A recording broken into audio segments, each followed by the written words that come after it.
Maya-maya pa, nagbalik bahay na ang mga ligtas na housemates. Asan sila? We. Umalis? Ano umalis? Samantala, ang mga bagong housemates sa secret room, Housemates? Welcome sa secret room. Dito kayo manirahan hanggang sa takdang panahon. kung problemado ang mga nasa secret room, ang mga nagbabalik bahay, excited na uling magluto. May dress ka? Wow, ang hirap. Damihan mo ako para sa lahat. Go. Pero ang lahat ng bagay dito ay may bayad. Bayad. Oh.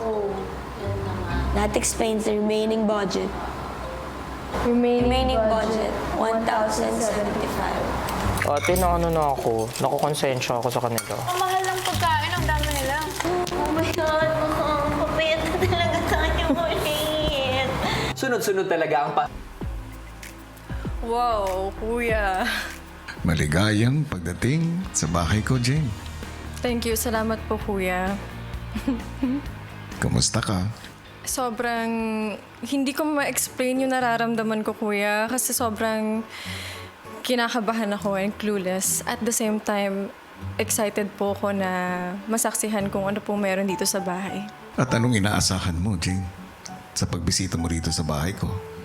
Gusto ko malaman kung paano ba sila magtulungan.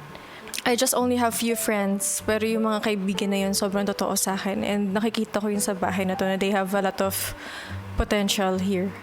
Introvert po talaga ako, super.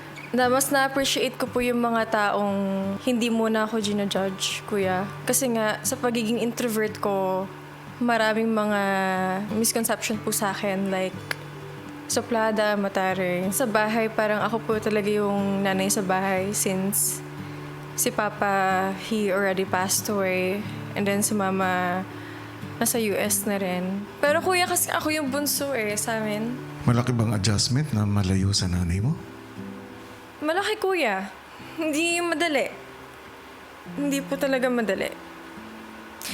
Kasi it's just so hard na you need to be strong in front of everyone. Kasi parang kapag hindi ka malakas, parang paano sila, di ba?